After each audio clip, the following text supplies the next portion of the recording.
because I don't think we've talked much about form yet. Mm. Um, so for in this instance, I want to talk about the prophetic call narrative, the prophetic call form, because again, I think something very special is happening here.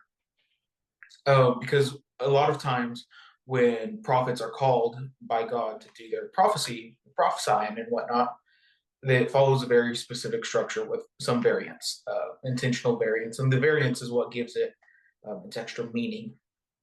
And we usually see that in um, what is it, five or six steps? Six steps. And this was introduced through Norman Habel, who's a scholar many years back, but for the most part, this scholarship still stands, still influential. Um, and I like to use Exodus 3, the call of Moses, to kind of like do this example of like how the call narrative works.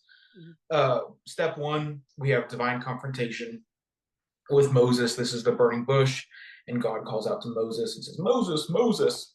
We've all seen the Ten Commandments. After that's the introductory word, where, and in this case with Moses, God says, "Here I am," and tells him to remove his sandals from his feet and does all that stuff. Then the next is the commission. God says, "Go, I'm sending you to Pharaoh." And then notably, we get an objection. There's almost always an objection. Um, Moses here says, "Who am I that I should go to Pharaoh?" Um, so with all these prophetic call narratives, there's this call and this rejection of the call, and that's going to be important when it comes to Jonah. We'll talk about that in a minute. But after that, we get reassurance. So God says that He'll be with Moses, and then ends with a sign of some sort, and that's verse 12 of Exodus 3, um, saying, "This will be a sign for you that it is I who sent you. When you have brought the people out of Egypt, you shall serve God on this mountain." So a lot of prophecy or call narratives follow this structure, but we don't get that in Jonah, right? No. We get some of it. We get the divine confrontation, which is what we see in verse 1. And the word of the Lord came to Jonah. And we get the commission, or we get the introductory word, which is very literally one word here in English, arise, in my translation. And then we get the commission, which is to walk to Nineveh, call out against it because of their wickedness.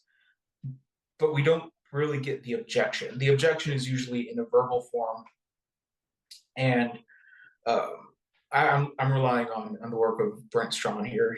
He does a lot of work in Jonah, but instead of this objection, we get Jonah just fleeing. Instead of Jonah saying, "Hey, no, I can't do this," Jonah runs away, which is funny because like it starts with "But Jonah arose," so we're thinking in that instant there, like, oh, this is unlike any other prophet before. Jonah's getting up and going to do it. And then immediately after that, we see to flee to Tarshish, to Tarshish.